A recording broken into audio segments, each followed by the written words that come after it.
আজকে 30শে মে আমাদের বৃহস্পতিবার পালন উদযাপন উপলক্ষে আশিকান কিছু ভক্তবৃন্দ নিয়ে আমরা সঙ্গীত অনুষ্ঠানে উপস্থিত হয়েছি। এই পরিবেশে আমাদের সবাইকেই প্র্যাকটিক্যাল মানে ধর্মচর্চা অনুশীলন এই বিষয়টাকে ঠিক রাখতে হবে। শুধু শোনা আর বলা এটি কিন্তু ধর্ম না। ইংলিশে একটা কথা আছে, what I hear I forget. আমি যখন কোনো কিছু শুনি সেটা ভুলে যাই। তো সেটা দেখলাম যে আমি শুনলাম যে আদম সেজদা করতে হবে, কিন্তু করলাম না, তাই তো ভুলে গেলাম। এই জন্য শুনতে হবে এবং করতে হবে। তারপরে what I see I remember, আমি যখন কোনো কিছু দেখি তখন সেটা স্মরণ করতে পারি। তবে দেখলাম কিন্তু করলাম না, তাই কিন্তু আমার কার্যকারী হইল না। What I do I understand, আমি যখন করি তখনই সেটা বুঝতে পারি। যতক্ষণ পর্যন্ত সেটা প্র্যাকটিক্যালি না করা হচ্ছে ততক্ষণ পর্যন্ত সেটা বোঝা যাচ্ছে না। ইংলিশের প্রবাদটা হচ্ছে what I hear I forget, আমি যখন কোনো কিছু শুনি সেটা ভুলে যাই। What I see I remember, আমি যখন কোনো কিছু দেখি সেটা স্মরণ করতে পারি।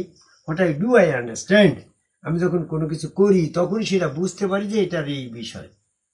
তো আমরা ধর্মটাকে শুধু শুনে আর দেখি এটা সীমাবদ্ধ করলি কিন্তু আমাদের সেটা বুঝতে পারবো না। যেমন আদমকে ভাই আল্লাহকে সেজদা করা এটা বৈধ, আমরা শুনছি, জানছি, দেখছিও, অমুক করছে, কিন্তু ওর ভিতর করে যে প্রকৃত পক্ষে কি সার এটা যতক্ষণ পর্যন্ত না করা হবে ততক্ষণ কিন্তু এটা বোঝা যাচ্ছে। তাহলে বুঝতে হলে করতে হবে।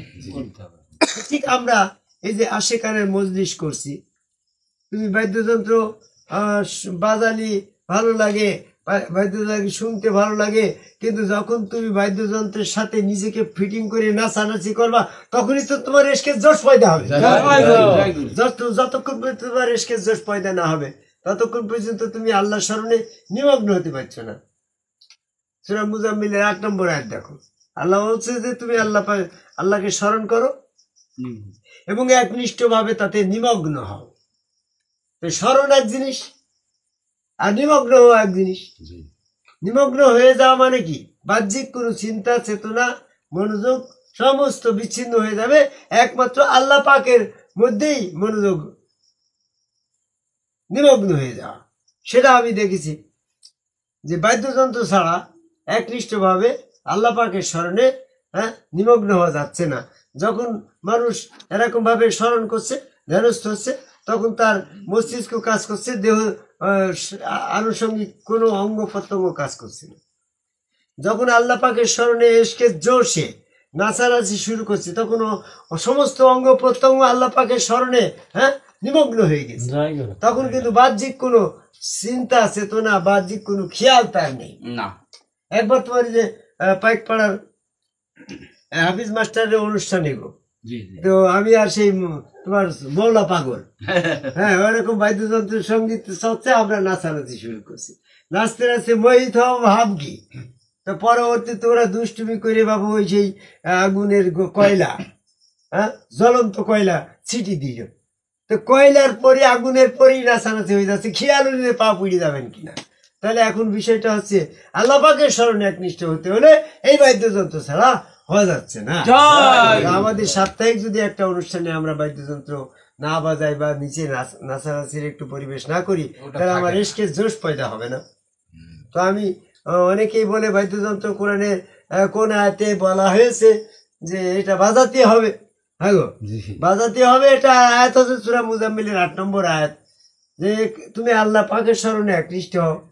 আল্লাহর স্মরণে একনিষ্ঠ হতে গেলে যখন তোমার বাদ্যযন্ত্র ছাড়া হওয়া যাচ্ছে না, তাহলে একনিষ্ঠ হওয়ার কথার ভিতরে বাদ্যযন্ত্র বাজানোর কথা রয়েছে নিশ্চয়, তাই তো কথা।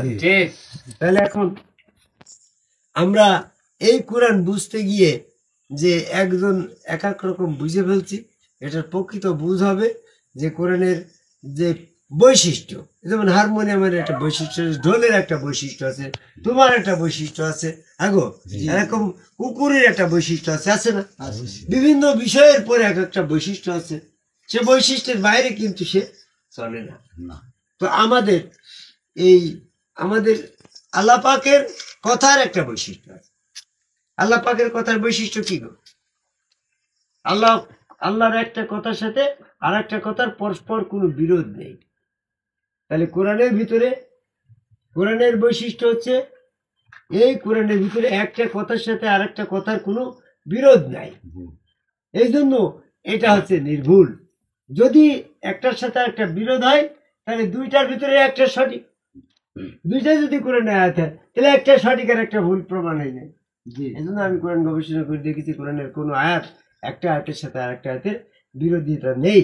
এই জন্য আমাদের কোরআন বুঝতে গিয়ে যারা আলেম ওলামা মাওলানা মুফতি সাহেবরা আছেন তারা এরকম ভাবে কোরআন বুঝতে গিয়ে এক একটা আয়াত এমন ভাবে অর্থ করছে যে আর এক আয়াতের বিরোধ হয়ে যাচ্ছে। যেমন আমি কয়েকটা আয়াতের কথা ওইখানে তুলে ধরতে চাচ্ছি। এক আয়াতে বলছে যে আমার আল্লাহ পাকের পর্দার কথা বলছে, আল্লাহ পর্দা ছাড়া কারোর সাথে কথা বলে, পর্দার সাথে যদি ছাড়া কথা না বলে তাহলে আর এক আয়াতে যেটা বলা হয়েছে, হে মুসা তুমি জুতা খুলে আসো, আমি তোমার রব এই পাহাড়ে। তো সে কিন্তু পর্দা থাকলে চিনল কি করে যে ওটা আল্লাহ না শয়তান? এটা চিরাচিরির একটা ব্যাপার আছে না? যদি পর্দা থাকতো তাহলে ওপার থেকে শয়তানের কথা বলছে না আল্লাহর কথা বলছে এটা শনাক্ত করার কোনো উপায় আছে? নাম্বার 2, যদি পর্দা থাকে তাহলে পর্দার ওই পাশে আল্লাহর এই পাশে আল্লাহ নেই, আল্লাহ তো সব জায়গায়। কাজে পর্দা কথাটা এখানে অর্থ করলে আর এক আয়াতের বিরোধ হয়ে যাচ্ছে। এরকম আরো অনেক কথা রয়েছে। যেমন বলা হয়েছে এক আয়াতে বলছে আল্লাহ পাক গায়েব, সূরা রহমানের সূরা ইয়াসিনের 11 নম্বর আয়াতে বলছে যে আল্লাহকে অদৃশ্যভাবে গায়েব ভাবে বিশ্বাস করতে হবে, তাহলে তুমি এরকম সতর্ক করা যাবে তাকে। তো গায়েব যদি আল্লাহ হয় তা আর এক আয়াতে বলতে আল্লাহ গায়েব নয়, সূরা আরাফের এরকম 7 নম্বর আয়াত। আল্লাহ পাকের একটা আয়াতের সাথে আর একটা আয়াতের অর্থ বিরোধ হবে এমন অর্থ না করি। যেমন এরকম আরো অনেক আয়াত আমি দেখেছি যে সেই সমস্ত আয়াতকে যদি রিসার্চ করা হয় তাহলে পরে আর একটা আয়াতের সাথে এরকম বিরোধ হয়ে যায়।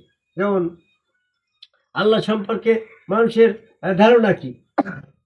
এক শ্রেণীর মানুষ বলছে যে এরকম আল্লাহ হচ্ছে সুনির্দিষ্ট ভাবে থাকে, তিনি এরকম ভাবে কোনো আকার ধরে না। আরে আকার যদি না ধরে শয়তান নিরাকারে থাকে না? আল্লাহ তো নিরাকারে থাকে। নিরাকারে শয়তান আর আল্লাহ সমান সমান হয়ে যায়। আবার যদি আকার পরিবর্তন করে শয়তান আর আল্লাহ যদি আকার পরিবর্তন না করে তাহলে শয়তান তো আকার পরিবর্তন করার ব্যাপারে ফার্স্ট হয়ে যায়, বড় হয়ে যায়। এমনটা হবে না। আমাদের আল্লাহ সম্পর্কে বুঝ নিতে হবে কোরআন ভিত্তিক। এই কোরআনের ভিতরে আমি দেখেছি যে আমরা মানসিকভাবে আল্লাহ সম্পর্কে যেমনটা মনে করছি প্রকৃতপক্ষে ওই অমনটা মনে করা কোরআনে কোনো আয়াতের বিরোধ হলে সেটার মধ্যে পিছিয়ে আসি কোরআন মাফিক আল্লাহ বিশ্বাস করতে হবে। তো যাই হোক, আমি সংক্ষিপ্ত পরিসরে বাদ্যযন্ত্রের মাধ্যমে আল্লাহ দর্শন, বাদ্যযন্ত্রের মাধ্যমে এশকের জোশ পয়দা করে সেই এশকের মার্গে পৌঁছানো যায় সেই জায়গায় আসার আহ্বান রেখে আমাদের সাপ্তাহিক প্রতি বৃহস্পতিবারে আমাদের এখানে সঙ্গীত অনুষ্ঠান হবে। এই পর্যায়ে যারা এখানে আসছে সবাইকে আগামী বৃহস্পতিবারে এসে এরকম সঙ্গীত চর্চা করার আহ্বান করি। চুয়াডাঙ্গা জেলার কেদারনগর, আলমডাঙ্গা উপজেলার বেলগাছি ইউনিয়ন কেদারনগর, যেটা আমার নিজ বাড়ি, এখানে এই বৃহস্পতিবারে আমাদের আশ্রমের সকলকে আমন্ত্রণ করে কোরআন ভিত্তিক চলা বলা, কোরআন ভিত্তিক বুঝ পয়দা করে সেই মোতাবেক কর্ম করা। শুধু ধর্মটা বুঝে নিলে হবে না, ধর্মটা করতে হবে। প্র্যাকটিক্যাল কাজের ভিতর দিয়ে আমাদের ধর্ম করার আহ্বান রেখে আমার কথা শেষ করি।